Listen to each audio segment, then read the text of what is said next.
Hello everyone, let me introduce myself. My name is Sinta Elena Intan Briliani Wijaya. I'm from Civil Engineering Department. Hello everyone, my name is Sri Kurnia Sari Cipta Dewi. I'm from Civil Engineering Department.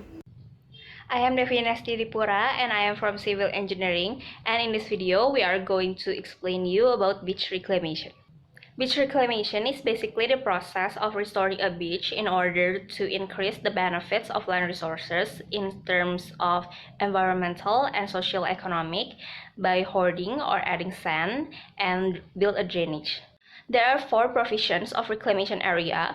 First is the needs of developing a cultivation area. Second, it must be a part of the packed urban area, and it must not be located neither in the mangrove forest nor in the border areas between countries or regions. So here is the process of beach reclamation. First, aspects analyzing. There are physical aspects, ecological, legal, social, economic, and other supporting aspects, and determine the most suitable system for the reclamation area. And second is to build an embankment which surrounds the reclamation area, dry them and hoard them with sand. And third is land leveling by using heavy equipment such as bulldozer. Here I will give you an example of reclamation. 1. Reclamation at Chaofedian, Tianjin, China. Chaofedian is an area of the Beijing that is experiencing rapid growth. It is located off the east coast of China or on the northwest coast of Kuning. And 2. Reclamation on the north coast of Jakarta. Pantura Jakarta is an area that includes the Jakarta Bay, which is located north of the city of Jakarta, which is generally shallow water with an average depth of 15 meters. This bay is the estuary of Chertin River that crosses the Jakarta metropolitan and area Bodetabek buffer area with a population of around 20 million. 4 reasons for the reclamation of the north coast of Jakarta. First, the legal aspect, where is the main project to protect Jakarta as the national capital is NCICD, or National Capital Integrated Coastal Development, amidst the threat of abrasion and the subsidence.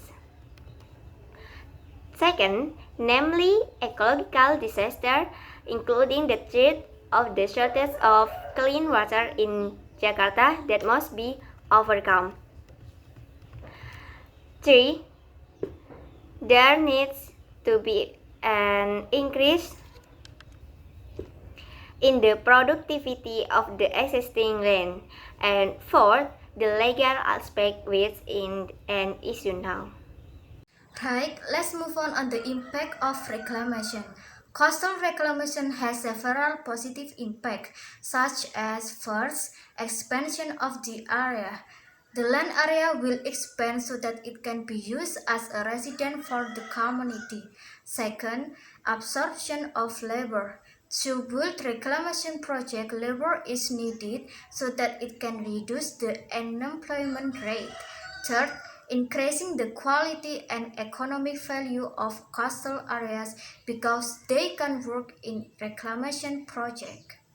Other ways, reclamation also has several negative impacts, such as first, traditional fishermen are displaced. Because what? Because reclamation causes environmental pollution so that many fish die. Second, loss of biodiversity. To build new lands, many soil is building up in the sea so that the diversity of the sea will be destroyed. Third, illegal exploitation of sand and soil. Reclamation projects require large amount of sand and soil, so the risk of illegal exploitation increase.